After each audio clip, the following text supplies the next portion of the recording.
My report is about expository text. So what is an expository text? An expository text exposes you to facts and it is plain and simple. So it is made to inform and describe. Authors who write expository text research the topic to gain information. So what is the difference of an expository text to a narrative text?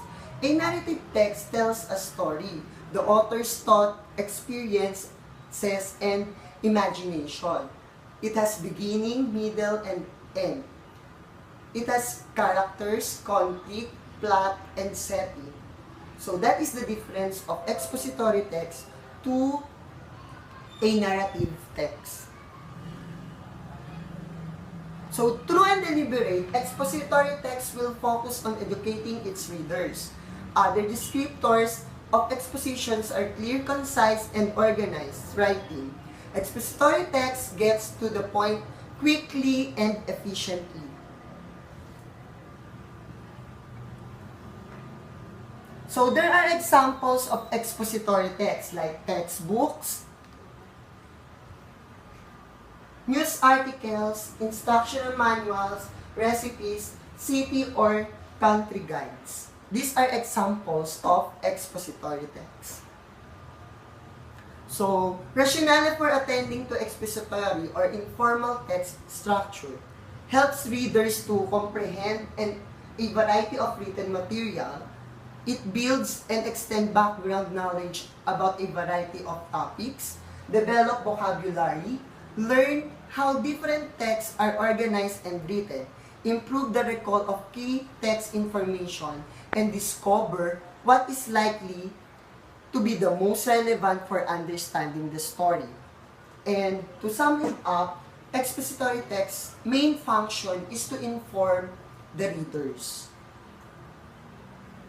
So here are the 5 most common structures of expository text. So we have cause and effect, comparison and contrast, definition example, problem solution, and proposition support or sequential listing. Cause and effect. So, cause and effect, the author presents ideas, events in time or fact as causes that resulting effects or facts that happen as a result of an event. This is an example. It had begun to rain, so Sally and Jake had to run out inside. So, in this sentence, the cause is it began to rain. While the effect is Sally and Jake had to run inside. Another one, since it was so chilly outside, Benjamin built up a big fire in his fireplace. So the cause is chilly. It was chilly outside, while the effect would be Benjamin built a big fire in his fireplace. Another one is we went to the grocery store because we needed sour cream, eggs, and milk.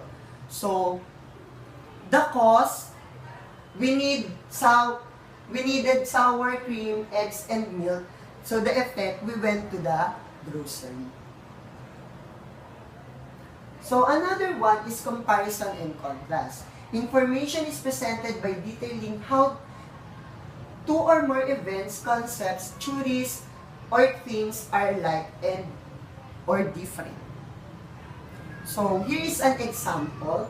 My hometown and my college town have several things in common. First, both are small rural communities. For example, my hometown, Gridlock, has a population of only about 10,000 people.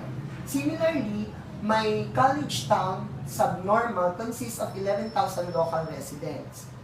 This population swells to 15,000 people when the college students are attending classes. A second way in which these two towns are similar is that they are both located in rural areas. Gridlock is surrounded by many acres of farmland which is devoted mainly to growing corn and soybeans. In the same manner, Subnormal lies in the center of the farmland, which is used to raise hogs and cattle. Thirdly, these two towns are similarly in that they contain college campuses. Gridlock, for example, is a home of Newton College, which is famous in the agricultural economics program as well as for its annual corn watching festival. Likewise, the town of Subnormal boasts the beautiful campus of Quark College, which is well known for its agricultural engineering department and also for its yearly hog calling contest. So in here, for the comparison and contrast, they use words like both for their like, but the two subjects are alike, and similarly, for the contrast, it is likewise, the use of the word likewise. So, definition example. So, what is a definition or descriptive?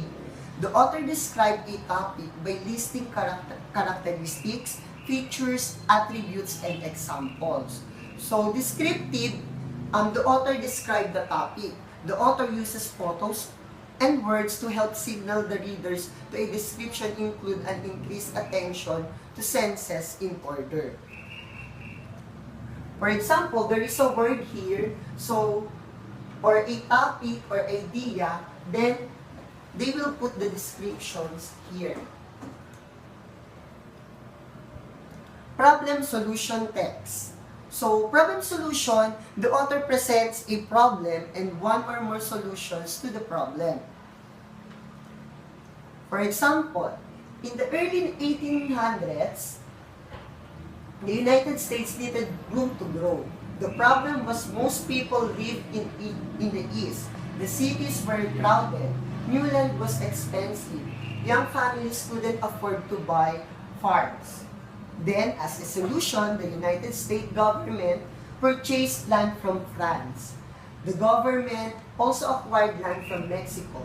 Soon, the country stretched all the way to the Pacific Ocean. People looked to the setting of the sun with outstretched arms and said, "Go west."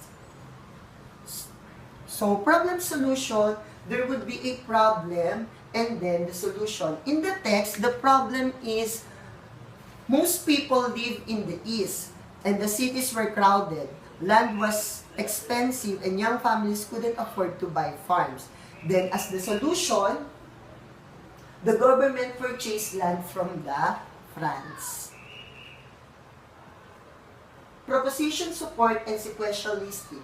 Describe items or events in order or tells the step to follow to do something or make something.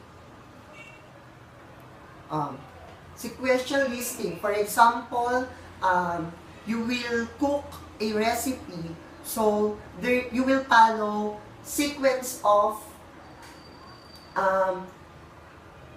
steps.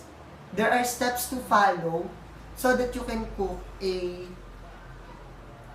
sumptuous dinner. So, these are the signal words used for cause and effect, comparison and contrast, definition example, problem solution, and proposition support. For cause and effect, we use because, consequently, if so, then, since, therefore, so that, thus, as a result, not only, but. For comparison and contrast, we use the words however, but, on the other hand, instead of, as well as, similar to, different from, compared to. For definition example, we use the words for example, for instance, specifically, in addition, describe as, to illustrate, another, first, second, third.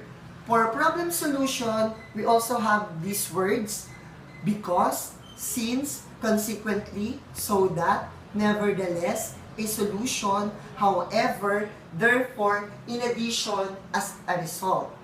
And for proposition and support, we have, for example, therefore, first, second, third, before, after, then, finally, in conclusion. So, there is a difference between problem solution and cause and effect. So, problem solution, it is usually done in, cut mo na nga,